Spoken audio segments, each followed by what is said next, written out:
Lamang sa panahon ng latest news.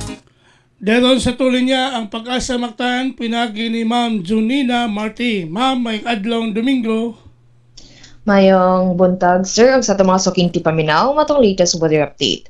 Ang kining si Bagyong Krising, kay nakagawas na sa atong Philippine Area of Responsibility gahapon sa alas 10 sa buntag og wala ni direktang epekto sa bisag asang bahin sa atong nasod. Sa laing bahin, kining southwest monsoon o hangin habagat maong nakapektar sa kadak-ang bahin dinhi sa Pilipinas. Og tungod ring southwest monsoon, ang tibok Visayas kay makasinati og madag-umon nga kalangitan, kiniugan ani mga katag-katag nga pagulan, pagpanugdog og kilap. Og tungod ni ana, posible gihapon ang mga pagbaha og pagdahili sa yuta, hilabi na dinha sa mga low-lying areas o diha sa mga landslide prone areas.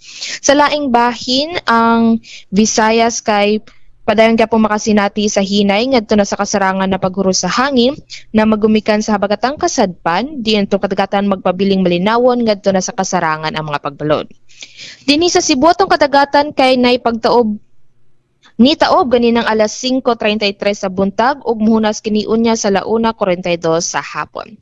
Temperatura nato for the next 24 hours magduwa kini sa 26 ngadto na sa 32 degrees sentigrado.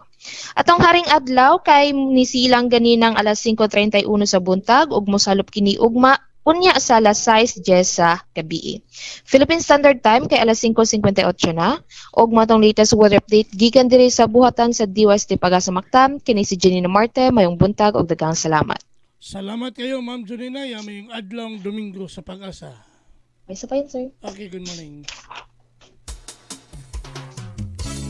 Inyo gadabate ang atong dagan sa kahimtang sa panahon nining adlaw ga Domingo pizza 20 bulan sa Hulyo tuig 2025. Ang atong dagan sa kahimtang sa panahon kun weather update pinagi ni Ma'am Junina Marti, ang atong weather specialist gikan sa Pag-asa Mactan. Daghang kayong salamat sa Pag-asa Mactan o mayong buntag kanatong tanan. Sa'yo sa kabuntagon.